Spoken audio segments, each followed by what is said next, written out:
que la podemos encontrar, pero por lo pronto les invito a buscar en sus Biblias, por favor, en el libro de los Hechos, en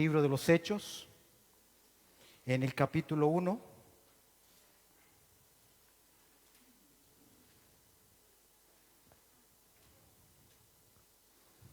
Libro de los Hechos, ahí en el capítulo 1. Hoy vamos a cerrar la serie que lleva que hablábamos en Semana Santa sobre momentos cruciales de la vida de nuestro Señor Jesucristo. Así que hoy están obligados sí o sí a buscar en sus Biblias mientras la presentación no aparezca. El tema que quiero compartir con ustedes en el día de hoy tiene que ver con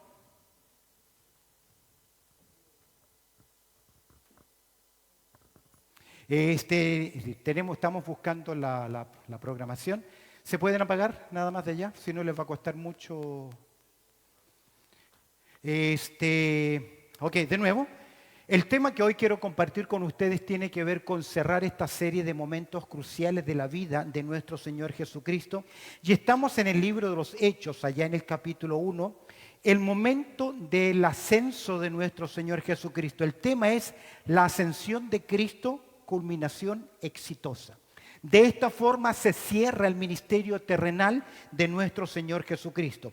Dice el libro de los Hechos, en el capítulo 1, verso 9, y habiendo dicho estas cosas, viéndolo ellos, Jesús con los discípulos, estuvo 40 días con ellos, hablándoles acerca del reino de Dios. Lo puedes observar, verso 3 al 5.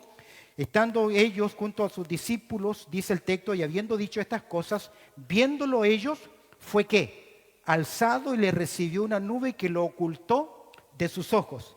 Y estando ellos con los ojos puestos en el cielo, entre tanto que él se iba, he aquí se pusieron junto a ellos dos varones con vestiduras blancas, los cuales también le dijeron: varones galileos, ¿por qué estáis así mirando al cielo?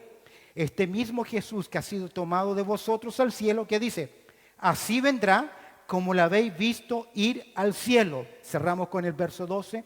Entonces volvieron a Jerusalén desde el monte que se llama el Olivar, el cual está cerca de Jerusalén, camino de un día de reposo. Bendito Padre Celestial, hemos abierto tu palabra y te pido en esta hora, Señor, que nos ayudes, aún en medio de algunas dificultades, que podamos, Señor, concentrarnos al estudiar tu palabra. Te agradezco, Señor, por este tiempo. Dame de tu gracia, Señor, para compartirla, lo que tú has puesto en mi corazón. En Cristo Jesús oramos. Amén y amén. Bien, mis queridos, sí, momentos culminantes de la vida de nuestro Señor Jesucristo. Culminación exitosa. Se pone fin al ministerio terrenal de nuestro Señor Jesucristo. En esta serie hemos hablado sobre la entrada humilde del Rey. ¿Recuerdas? Aquel domingo de Ramos. Hablamos también de la última cena, eso fue un día miércoles. Hablamos de la crucifixión el día viernes y el día domingo hablamos sobre la tumba estaba vacía. Hoy vamos a concentrarnos en este punto donde llegamos al final. Es interesante, si tienes tu Biblia abierta, Lucas dice lo siguiente: a quienes, esto es el Jesús resucitado, a quienes también después de haber padecido, es decir, muerte y resurrección de Cristo, se presentó vivo. ¿Qué dice Lucas? Verso 3. Estamos en Hechos capítulo 1. Verso 3. ¿Cómo se presentó? Con muchas pruebas, ¿qué? Indubitables. ¿Quién escribe el libro de los Hechos? Lucas. ¿Quién era Lucas? Un médico. Aquí él está diciendo, prácticamente está presentando un diagnóstico. ¿Un médico sabe cuando una persona está enferma? Se supone que sí. ¿Y cuando está muerta? Aún más. ¿Pero qué dice Lucas? Que Jesucristo se presentó vivo. Y agrega el texto, con muchas pruebas, ¿qué? Indubitables. Ese término indubitable significa que pueden ser percibidas por los sentidos: oler, tocar, gustar. Es decir, que está dando testimonio de ¿qué? Que el Señor Jesucristo está vivo. Ahora, Jesús va a volver, de acuerdo a Juan capítulo 14, verso 3, a la casa del Padre. Le dice Jesús, muchas moradas hay. Y antes de irse a la casa del Padre, antes de que Él sea recibido arriba en gloria, da instrucciones a sus discípulos. Verso 8 del capítulo 1. Me seréis testigos. Y de esta forma, a través de este ministerio, se pone fin a la obra de nuestro Señor Jesucristo en su ministerio terrenal. Ahora, ¿cuál es la importancia de este momento? ¿Qué es lo importante de este momento, de este ascenso? Permíteme mostrarte por lo menos 5 cosas que para mí son claves e importantes. En primer lugar, quiero que me acompañes al libro a los Hebreos en el capítulo 10, verso 10, porque ahí encontramos la primera importancia de este ascenso, que tiene que ver con la culminación exitosa de la misión terrenal de Cristo. Culmina exitosamente la misión terrenal de nuestro Señor Jesucristo. ¿Qué dice Hebreos capítulo 10, verso 10? En esa voluntad que somos, por favor, abre tu Biblia para que sigas el mensaje. Abre tu Biblia. Si no tienes Biblia, puedes solicitarle a los hermanos que te presten una. En esa voluntad somos ¿qué? Santificados mediante la ofrenda del cuerpo de Jesucristo, que hecha una vez y para siempre. Por lo tanto, la ascensión de nuestro Señor Jesucristo certifica su culminación exitosa de su misión terrenal en esta tierra. Ahora, ¿recuerdas que el Jesucristo vino en el tiempo de quién? Hey, hermanos, guarden silencio. ¿En el tiempo de qué? Gálatas 4:4, en el cumplimiento del tiempo vino nuestro Señor Jesucristo, en el cumplimiento del tiempo. ¿Y a qué vino Jesús?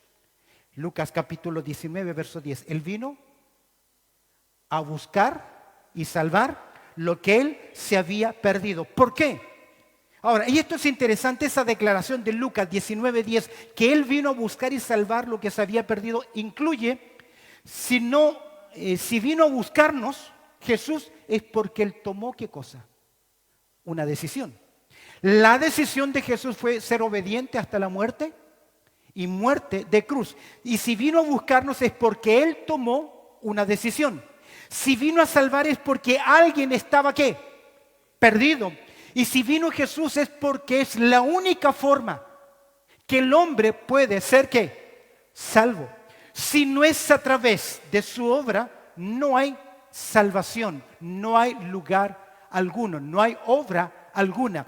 Vino Jesús ¿por qué? Porque Él vino, porque solamente en Él tenemos redención. Efesios 1:7 dice así, en quien tenemos redención por su sangre, el perdón de pecados según las riquezas de su gracia. ¿Por qué vino Cristo?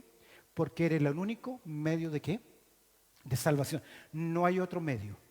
Uno pensará, ¿y qué pasa en otras culturas, en otras religiones? ¿Cuál es nuestro deber? ¿Cuál es el deber de la iglesia? ¿Cuál es el deber nuestro?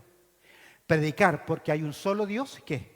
Y un solo mediador. Y la ascensión de Cristo culmina exitosamente la misión por un solo sacrificio. Hizo perfecto para siempre a los santificados. Ya no se necesita otra muerte de Cristo. Y si Él vuelve a venir, ya no será para morir, sino que será ¿para qué? Para reinar por los siglos de los siglos. Amén. Es por eso que Pablo dice, porque hay un solo Dios, 1 Timoteo capítulo 2, verso 5, y un solo mediador entre Dios y los hombres, no hay más, que demuestra la ascensión de Cristo, que Él culminó ¿qué? Exitosamente su ministerio. Puedes seguir el mensaje en tu boletín, ahí están los puntos principales, en la página número 5. En segundo lugar, otra cosa importante, ¿cuál es la finalidad que encontramos acá? ¿Cuál es la importancia de la ascensión de Cristo? Obra consumada. Él vino a buscar y salvar lo que se había perdido, a dar su vida, comprar a los redimidos. En segundo lugar, otra cosa importante de la ascensión de Cristo es que comienza el ministerio de Jesús como un sumo sacerdote intercesor por nosotros. En Hebreos capítulo 7, verso 25 dice, míralo conmigo, Hebreos capítulo 7, verso 25.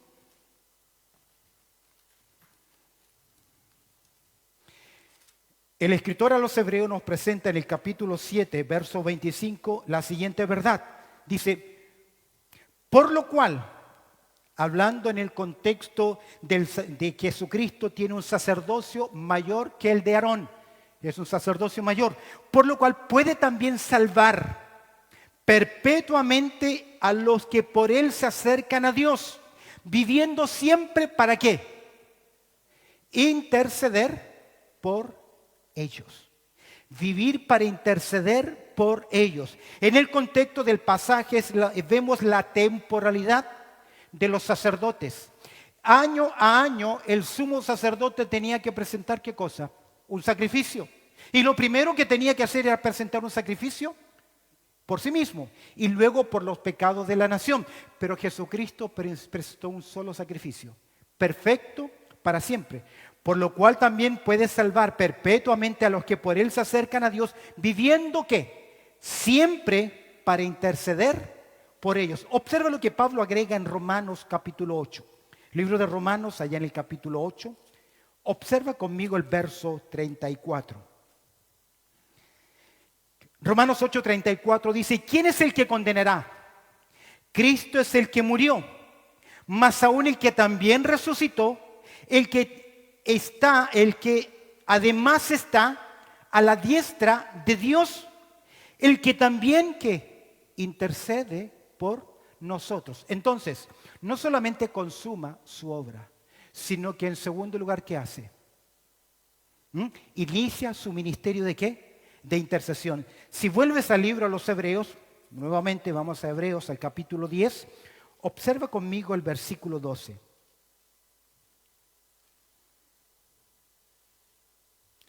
Hebreos capítulo 10, verso 12. Mira lo que dice el escritor. Comienza con un nexo de contraste. Pero Cristo, habiendo ofrecido, ¿qué? Una vez, ¿y qué agrega? Para siempre, un solo sacrificio por los pecados que ha hecho.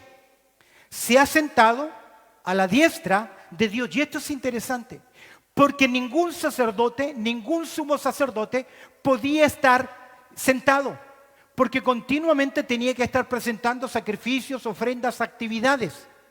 Pero ahora, ¿qué vemos? Por un solo sacrificio, Cristo ahora se ha sentado a la diestra. ¿Y qué hace a la diestra del Padre?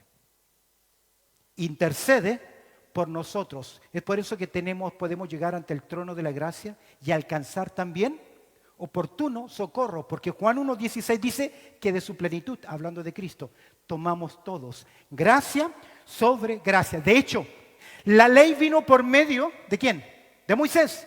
Y la gracia vinieron por medio de nuestro Señor Jesucristo. ¿Y por qué intercede por nosotros? Juan 10, hablando Jesús de las ovejas, yo las conozco.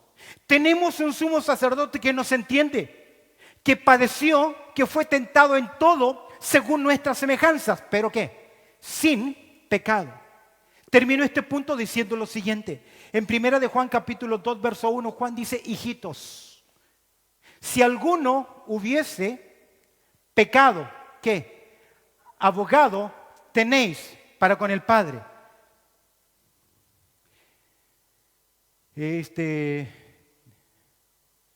Ahí mismo, dale clic ahí. Abogado tenéis para con el Padre. ¿A quién? A Jesucristo el justo. Amén. ¿Qué importancia tiene? ¿Qué importancia doctrinal tiene el ascenso de Cristo? En primer lugar, ¿qué hemos dicho? Su obra consumada, perfecta, hecha una vez y para siempre. En segundo lugar, encontramos algo interesante, que ahora en su ascensión Jesucristo está sentado ¿qué? A la diestra del Padre. ¿Y qué hace? Intercede por nosotros. Y eso nos da a nosotros seguridad. En tercer lugar, cumple la promesa de enviar al Consolador. Mira Juan, vamos a mirar el Evangelio de Juan. En el capítulo 16, mira lo que dice el verso 7. Juan capítulo 16, verso 7. Acompáñame ahí, Juan capítulo 16, versículo 7. Mira cómo comienza. Esto es Jesús y sus discípulos. Presta atención. Desde el capítulo 13 hasta el capítulo 17, Jesús tiene una conferencia privada con sus discípulos. Están celebrando la Pascua. Se le llama la conferencia personal de Jesús. es Jesús instruyendo a sus discípulos. Y en el capítulo 16 vamos a ver acá cómo la ascensión de Cristo cumple la promesa de enviar al Consolador. Pero yo os digo, verso 7, la verdad. Jesús siempre dijo la verdad. No los escuché. Jesús siempre dijo la verdad. Él nunca mintió porque Él es fiel y verdadero. Observa lo que dice. ¿Qué dice? Os conviene. Mira lo que está diciendo Jesús. Jesús ya les ha dicho que Él tiene que ir al Padre, que va a dejar a los discípulos. Y ahora agrega esto, que yo me vaya, ¿qué? Es provechoso para ustedes. Ponte a pensar. Oye, si Jesús está conmigo en la barca, aunque esté el agua al cuello, no me voy a ¿qué? Ahogar. Qué provecho más grande, qué bendición más grande. Pero Jesús dice, les conviene. Es provechoso, os conviene que yo me vaya. ¿Qué hubiese sentido usted si es un discípulo de Cristo en esos momentos? ¿Qué hubiese sentido? Tristeza. De hecho, en Juan capítulo 14 Jesús le dice, no estéis tristes. ¿Por qué estáis así tan angustiados? Os conviene que yo me vaya. Mira, porque si no me fuese, ¿qué? El Consolador no vendría a vosotros, mas si me fuere, ¿qué dice? Os lo enviaré. En esa noche, cuando Jesús está hablando con sus discípulos, está a horas del beso traicionero de Judas. Está a horas del falso juicio de Jesús. Está a horas de su crucifixión. Se acaba el plan A y comienza el plan B. Ahora, eso es para que nosotros entendamos. Pero Dios no tiene un plan A y no tiene un plan B. Dios tiene que una sola voluntad. Pero para que nosotros entendamos, se acaba el ministerio terrenal, va a consumar su obra. Si bien es cierto, Judas va a ser el instrumento de traición, Pedro dice que es el determinado consejo y anticipado conocimiento de Dios. Es por eso que en el 14, mira el verso 1, no se turbe vuestro corazón, no estén tristes, no estén tristes. ¿Por qué? Porque Jesús va a hacerles una promesa. Si estás en el capítulo 14, observa el verso 18. ¿Qué promesa les da Jesús? 14, 18. ¿Qué les dice? No os dejaré, ¿qué? Huérfanos. Pero si Él se va, van a quedar, ¿qué? Por un momento solos. Pero Él les va a decir, verso 15, si me amáis, ¿qué? Guarda mis mandamientos. Porque la obediencia a Cristo trae bendición. La obediencia a la palabra de Dios trae bendición. La desobediencia siempre producirá en nuestras vidas consecuencias. Ahora, Él les dice una cosa, no los voy a dejar huérfanos. ¿Qué sería un huérfano? En nuestro tiempo, ¿qué sería? Alguien que está desprotegido de los vínculos principales, paternales. Jesús les dice, en el contexto, ustedes no van a estar solos. Jesús ha estado con ellos por 3 años y medio. Ellos están sintiendo ya que Jesús se está despidiendo. No sé si usted en algún momento de su vida se ha despedido de seres queridos que es posible que nunca más vuelva a ver. Se produce un vacío, se produce un dolor. Pero Jesús les dice, no se preocupen. Vemos una promesa. Observa el verso 16. Y yo rogaré al Padre. Mira qué interesante. Yo rogaré al Padre y os dará ¿qué? Otro consolador. ¿Y qué agrega? Para que esté con vosotros para siempre. Es decir, no van a estar solos. Jesús va a hacer un clamor. Y qué interesante. ¿Cuántas iglesias en el día de hoy le enseñan a otros creyentes, vamos a orar para que recibas el Espíritu Santo, cuando aquí encuentro que es Jesús quien hizo esa oración por nosotros y nos promete el Espíritu Santo a los creyentes? Vemos acá la plegaria. Mira el capítulo 15, verso 26. Pero cuando venga el Consolador, ¿a quién qué? Yo enviaré del Padre el Espíritu de verdad, del cual procede de mi Padre. Él dará testimonio acerca de mí. Es el Espíritu enviado por el Padre y por el Hijo. Pero no puede venir, o mejor dicho, no podía venir sin ¿qué? La ascensión de nuestro Señor Jesucristo. ¿Logras ver? La ascensión demuestra su sacrificio completo, exitoso. La ascensión de Cristo comienza su ministerio de intercesión. Y la ascensión de Cristo cumple, ¿qué cosa? El ministerio cumple la promesa de enviar ¿a quién? Al Espíritu Santo. Mira el 14, verso 16. 14, 16. Y yo rogaré al Padre, y os dará ¿qué? Mira, detente en la palabra otro. Esa palabra es interesante. Significa alguien que pertenece a la misma naturaleza, que es de la misma sustancia. No tenemos problemas con eso porque sabemos que el Padre, el Hijo y el Espíritu Santo, ¿qué? Son Dios. Ahora, Dios no es el Espíritu Santo. Eso es herejía. Pero el Espíritu Santo es Dios.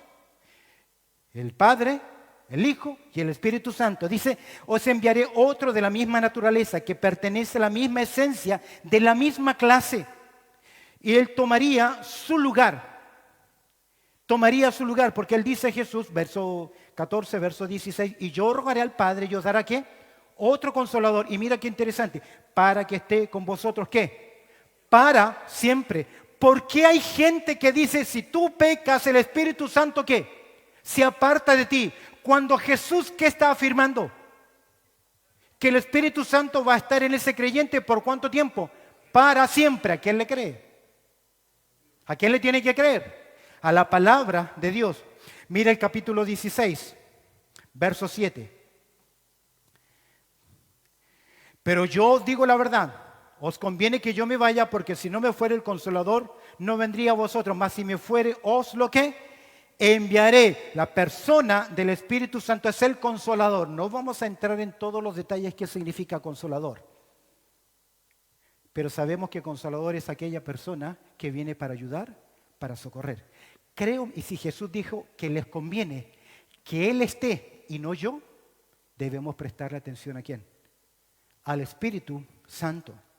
Para que esté, 14:16, para que esté con vosotros, ¿por cuánto tiempo? Para siempre. ¿Recuerdas cuando 1 de Juan 4:4 dice, mayor es el que está en vosotros que el que está en el mundo? ¿Quién es? El Espíritu Santo. En el capítulo 2 se le llama, todos tenemos la unción. A veces nos encanta hablar, es que Él es un ungido, el ungido de Dios, tiene el ungimiento, como casi diciendo que esa persona que es ungida tiene un toque ¿qué? Especial. Pero si tú lees en 1 de Juan, en el capítulo 2, la unción es ¿para quién? Para todos. Porque ¿cuándo recibimos el Espíritu Santo?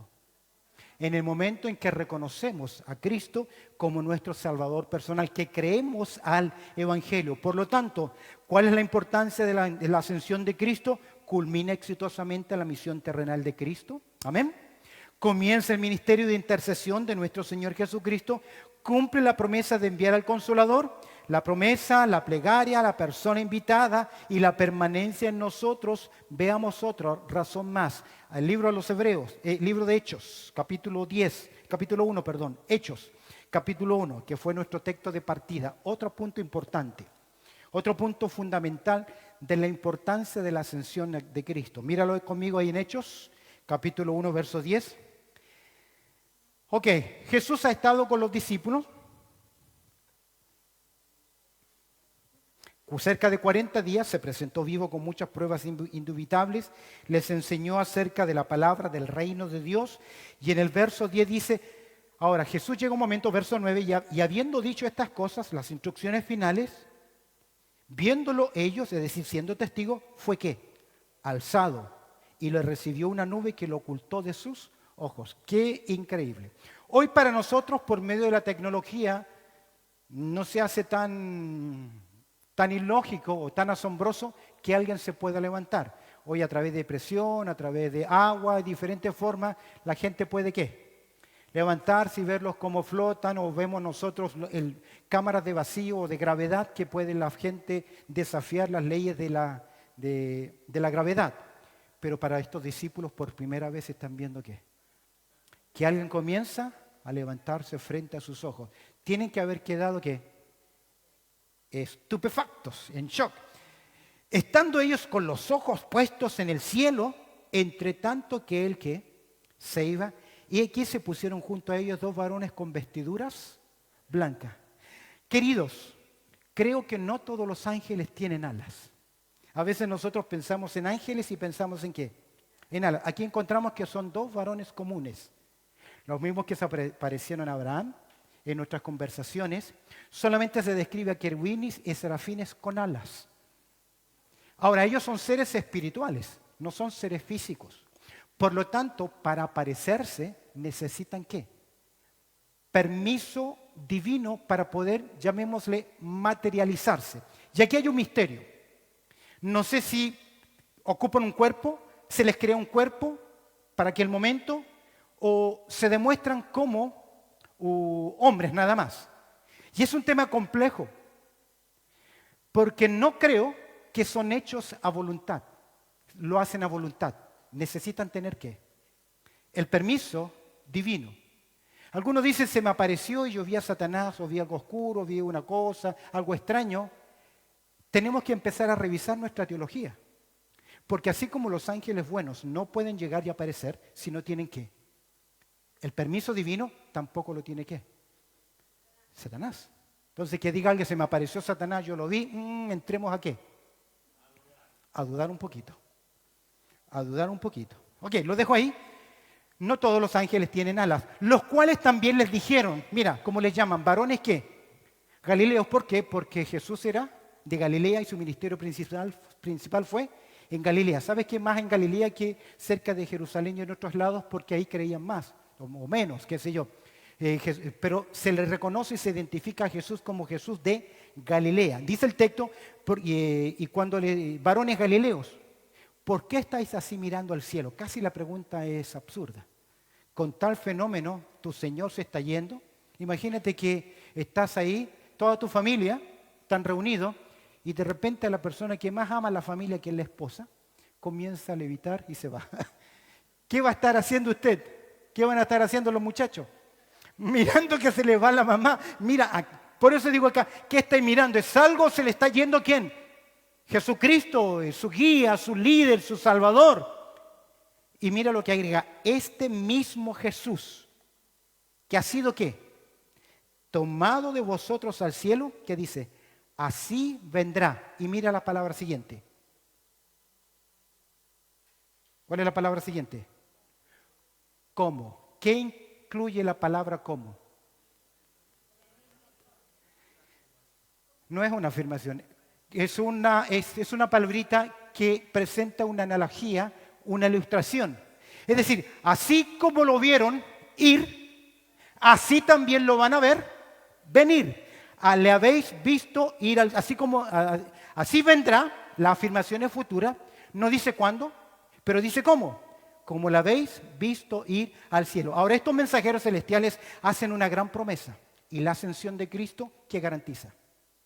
Que un día Él también vendrá a esta tierra. La ascensión al cielo, en forma visible, corporal, según los mensajeros celestiales, es una ilustración, una analogía del retorno visible de Cristo a la tierra para manifestar a los rebeldes el triunfo del crucificado y cumplir así las promesas pasadas del rey Mesías.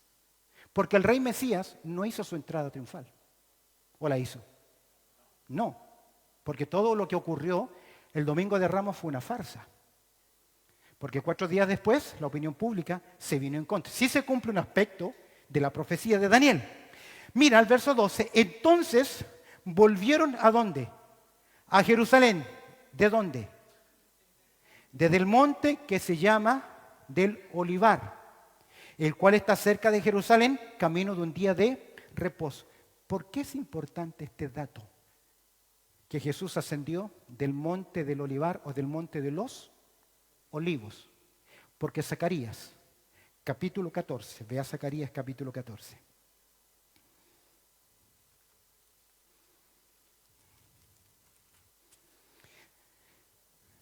Que anuncia el día de Jehová, el día terrible de Jehová, que anuncia, dice Zacarías capítulo 14, verso 3, después saldrá Jehová y peleará con aquellas naciones como peleó en aquel día de la batalla. ¿Y qué agrega? Y se afirmarán sus pies en aquel día, ¿dónde? ¿Dónde? Sobre el monte de los olivos, que está enfrente de Jerusalén, al oriente y al monte de los olivos. ¿Y qué más? Se partirá por en medio hacia el oriente y hacia el occidente, haciendo que un valle muy grande, y la mitad del monte se apartará hacia el norte y la otra mitad hacia el sur. No quiero entrar en términos geológicos, pero hay una cavidad en el monte de los olivos que está demostrado que un gran golpe puede producir una abertura, una grieta. Ahora, aquí el texto dice que se partirá. La misma palabra en hebreo aparece en Éxodo capítulo 14, verso 21, y se traduce, se dividieron las aguas. ¿Para qué se dividieron las aguas en Éxodo capítulo 14? Se dividieron las aguas y se hicieron un muro a cada lado. Dice, y volvió el mar en seco y las aguas quedaron divididas. Míralo en Éxodo 14, 21.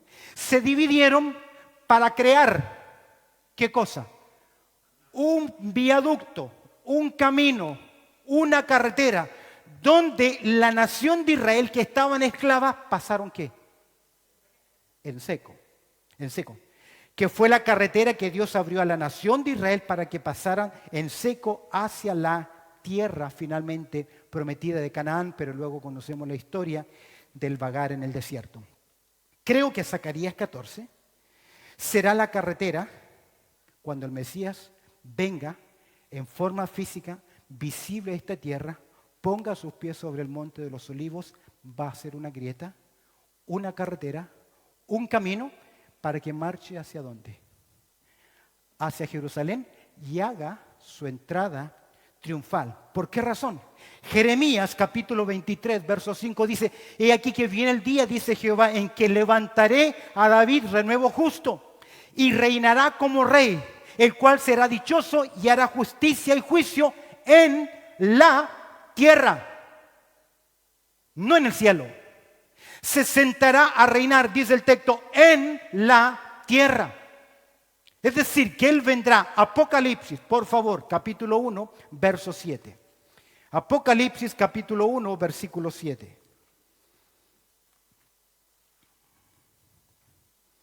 Apocalipsis es la revelación de ¿quién?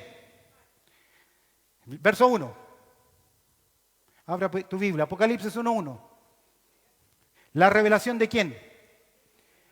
Ahora, la palabra de significa que procede de Jesús, es decir, lo que Él revela o acerca de Jesús.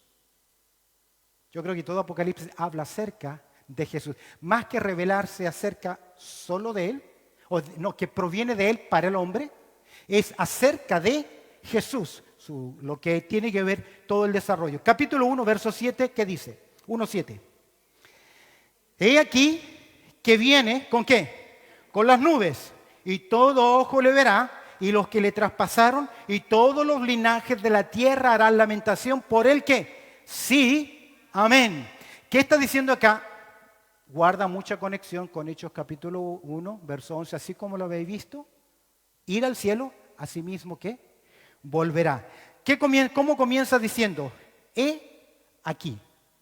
Estas dos palabritas, más que nada, es un llamado, tiene que ver con, es un verbo. Significa, miren bien, mirad que viene. Buscan una advertencia profética diciéndole, hey, va a ocurrir. ¿Qué va a ocurrir? He aquí. Mirad bien, miren bien, ¿qué va a ocurrir? ¿Qué viene? Ese término que viene es un término mesiánico. ¿Qué pregunta Juan cuando está en la cárcel acerca de Jesús? ¿Qué cosa? ¿Eres tú quién?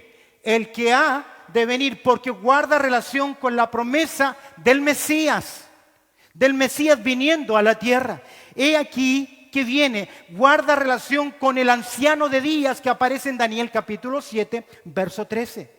Las escrituras son claras en afirmar la segunda venida de Cristo. En Mateo capítulo 16, verso 27, Jesús dijo así, porque el Hijo del Hombre vendrá en la gloria de su Padre con sus ángeles. Y entonces pagará a cada uno conforme a qué, a sus obras. ¿Cómo será la venida de Cristo? Apocalipsis 1:7. En primer lugar, será personal. ¿Qué dice el texto? He aquí que viene. ¿Quién viene? ¿Quién viene? ¿Qué dice el texto? ¿Quién viene? ¿De quién habla? De Jesucristo. Mire usted el contexto. Juan va a ver esa voz que está afirmando y vio la voz del Cristo glorioso, que su voz es como el estruendo de muchas aguas. Es personal. He aquí que viene. Quiero citar para ustedes Mateo 24:27 que dice, porque como el relámpago que sale del oriente y se muestra al occidente, es una ilustración, así será. Ese relámpago era visible. Usted ve los rayos. Así será. También, de la misma forma que se ve un rayo caer del cielo o la conexión de tierra al cielo, así será también la venida del Hijo del Hombre. ¿Por qué? He aquí que viene. Su venida es personal. ¿Quién viene? No viene un representante. No viene una legión representativa. Viene la persona que se dijo, así como la habéis visto ir al cielo, ¿qué? Así mismo también vendrá. Será en primer lugar personal. En segundo lugar será portentosa. He aquí que viene ¿con qué? Con las nubes. En las Escrituras, las nubes pueden presentar la constitución gaseosa del agua. Lo que nosotros vemos, los arreboles, las nubes, puede representar también un gentío teniendo alrededor nuestro, Hebreos capítulo 12, verso 1, una gran ¿qué? Nube de testigos. Involucra simbólicamente un gentío, un grupo de personas. Pero también las nubes en las Escrituras representan la gloria de Dios. En Mateo, capítulo 24, verso 30, dice, viene sobre las nubes del cielo con poder, ¿y qué? Y gloria, y con poder y gran gloria. Representa la venida personal. Será portentosa, mira el verso 7, será perceptible. ¿Por qué perceptible? Y todo ojo le verá. Esto hace 100 años atrás era inexplicable. ¿Pero hoy qué? La tecnología. Hoy en fracción de segundos, yo recuerdo cuando las conexiones a internet sonaban y hacía todo ese ruido de conexión. Cómo me encantaba ese sonido. Un amigo me decía, va a ser difícil que podamos ver hoy una película a través de la net, porque era muy ¿qué? Fragmentado. Se me subió el volumen. ¿Qué ocurrió? Sí, algo ocurrió. Muy fragmentado. Pero hoy en día, ¿qué? La tecnología. ¿Pero qué si el Señor, en vez de venir del polo norte o del polo sur, viene desde uno de los costados? ¿En 24 horas qué? ¿Toda la gente? Ahora quedó muy bajo. ¿Toda la gente le podría ver? Será perceptible. Quiero que busques en Mateo 24, 30, dice, entonces, hablando Jesús de su venida, entonces, verso 30, aparecerá la señal del Hijo del Hombre, ¿en dónde? En el cielo. Claramente el cielo acá es Uranio, significa a nuestro cielo. Y entonces lamentarán todas las tribus de la tierra. Y agrega, y verán, ¿a quién? Al Hijo del Hombre viniendo sobre las nubes del cielo. ¿Con qué? Con poder y gran gloria. ¿Por qué? Porque su venida será personal, portentosa, observa, será perceptible, todo ojo le verá, y también será pavorosa. ¿Harán qué? Lamentación por él. Apocalipsis 1:7 dice, y los que le traspasaron. ¿Quiénes son los que traspasaron a Jesús? 4 soldados romanos o los hebreos.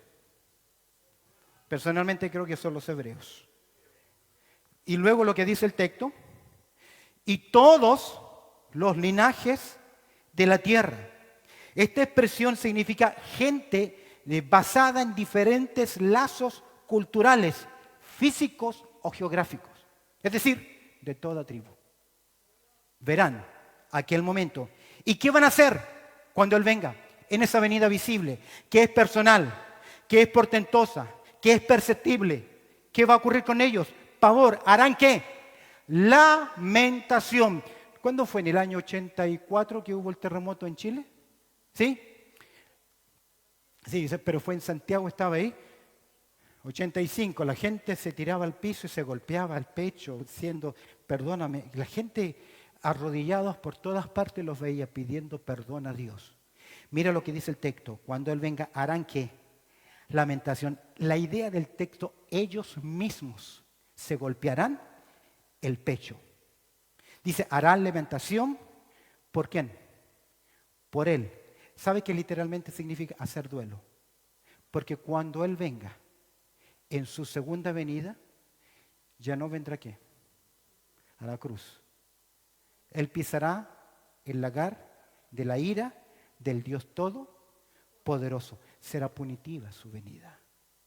¿Cómo concluye el texto? Mira, su venida ¿cómo es? Personal, portentosa, perceptible, pavorosa, y agregué una palabrita, plausible, cierta, real, confirmada. Porque aquí hay dos palabras. ¿Cuáles son las dos palabras? Primero hay una palabrita que significa sí, y luego hay una palabrita hebrea que significa amén. La palabra sí significa así es. Y la palabra amén significa así sea.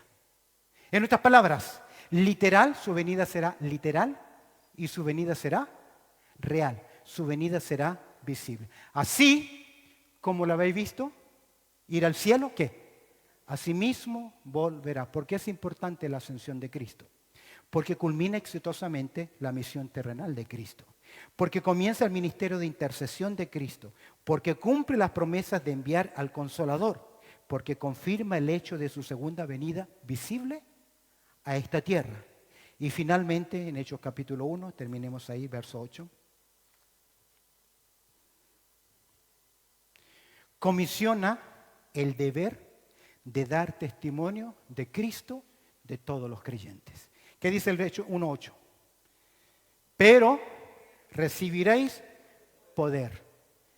¿Sabes qué vemos acá? Que Jesús hace una promesa. Mira el verso 4. Y estando juntos, les mandó que no se fueran ¿de dónde? De Jerusalén, sino que esperasen ¿qué? La promesa. Hay una promesa. ¿Cuál es la promesa? El Espíritu Santo. Hay no simplemente una promesa, hay también un poder. ¿Y recibiréis qué? Poder. A veces nosotros, los predicadores, como nos apasionamos, nos emocionamos, como cometemos errores del léxico de tomar cierto significado de ciertas palabras más contemporáneas, léxico anacrónico se llama el error, de tomar ciertas palabras que nosotros entendemos hoy, que tienen un significado hoy, pero uno tiene que entender las palabras acá. ¿Recuerdas en Romanos 1:16 dice Pablo, no me avergüenzo del Evangelio porque es poder de Dios? Y muchos predicadores, me incluyo en algún momento, enfaticé, es dinamita, porque es poder de Dios. Pero cuando se escribió Romano, o en el griego clásico, cuando Pablo escribió, la dinamita ¿qué? No existía. Entonces, no puede asociarse dinamita al poder del Evangelio, porque la dinamita ¿qué hace? Destruye. ¿El Evangelio qué hace? Construye, cambia. En Hechos capítulo 1 es lo mismo. Han recibido ese poder, como diciendo, poderoso, destructor. Vamos adelante que podemos vencer cualquier fuerza. No. La palabra acá es, recibiríamos una capacitación, un dínamo. Dinámico, un generador, aunque el término dínamo también es posterior. Usted sabe lo que es un dínamo. ¿Cuándo se inventó? 200 años atrás, no más que eso. ¿Lo tiene? Y a veces nosotros tomamos palabras de nuestro léxico contemporáneo y las queremos ¿qué? meter. ¿Qué está diciendo Jesús? Que recibiríamos nosotros dunamis, la capacidad de poder ¿qué? De cumplir el programa. ¿Cuál es el programa? Y me seréis ¿qué? Testigos. ¿Qué es un testigo? Aquel que da testimonio, aún a punto de dar su vida. Pero no significa mártir, porque los mártires vinieron a fines del primer siglo y los segundos 2 y 3 siglos. Pero sí significa que yo estoy dispuesto a dar mi vida porque creo en qué. La idea es, yo estoy convencido de esto, del Evangelio, del poder del Evangelio. La pregunta es, ¿usted lo está? Ok, si estuviésemos convencidos, ¿qué estaríamos haciendo? Predicando. Porque si usted entiende que solo en Jesús hay salvación, y si esa familia, ese amigo, ese vecino, ese hijo, ese padre, esos nietos no conocen a Cristo, ¿están qué? ¿Están qué? Ya están bajo la ira de Dios. Entonces usted no les puede decir, Dios les ama. Tiene un excelente plan para ustedes. Porque si están en incredulidad, ¿están bajo qué? La ira de Dios. Es por eso que Pablo dice, palabra fiel y digna de ser recibida por, ¿qué dice el texto? Por todos. ¿Y qué deben recibir? Que Cristo Jesús vino al mundo para salvar a los pecadores, y agrega Pablo, de los cuales yo soy el primero. ¿Lo cree? Pero mira Romanos capítulo 10, verso 14. Terminemos ahí, Romanos capítulo 10, verso 14.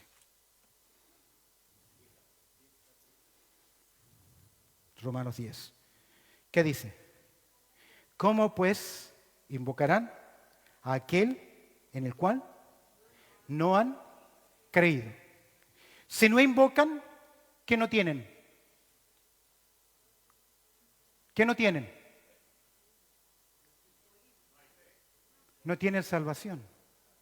Están muertos en sus delitos y pecados. No hay más. No hay más. Nadie muere y va al cielo diciendo, no supe qué es lo que tenía que hacer. Si muere sin Cristo, va a la condenación eterna. No hay más. ¿Cómo pues invocarán en aquel en el cual no han creído? ¿Y cómo creerán en aquel de quien no han oído? ¿Y cómo oirán sin haber quien les predique? Si yo creo que el Evangelio es poder de Dios para salvación, ¿qué estoy haciendo con el Evangelio? ¿Para qué vino Cristo? Consumó su obra, intercede por nosotros, envió al Espíritu Santo, garantiza que un día volverá, pero su ascensión nos hace responsables ¿de qué? De que tú y yo debemos dar testimonio. Qué interesante. Cuando Jesús vino, los ángeles ¿qué? Lo anunciaron. Y cuando Jesús se fue, los ángeles también lo afirmaron. Pero hoy en día, Dios no envía ángeles. Los únicos ángeles que ahora son, es usted y soy yo. Mensajeros de Cristo. Y si no hay salvación es porque no estamos orando. Y es porque no estamos dando testimonio de Cristo Jesús. Amén. La obra consumada, la ascensión de Cristo, culminación exitosa. Acompáñame en oración. Bendito Padre Celestial, te damos gracias, Señor, por tu amor, también por tu cuidado, por lo bueno que tú eres y por permitirnos, Señor, considerar esta reflexión a pesar de algunos inconvenientes. Nos has dado de tu gracia para compartir tu palabra. Te pido, Señor, que lo que hoy hemos estudiado, un estudio tal vez un poco doctrinal y diferente, pueda ser de hálito, de aliento, de ánimo y de compromiso en nuestras vidas. Porque estamos seguros en las manos de Cristo Jesús. Como dice nuestro cántico, digno eres, Señor. Recibe tú la gloria. Y nosotros la comprensión y el desafío que tenemos de prepararnos bien una conferencia, de animar a otros, de involucrar a otros y de hacer, Señor, tu voluntad. Te doy gracias, Señor, por este tiempo orando a través del precioso nombre de Cristo Jesús. Amén y amén.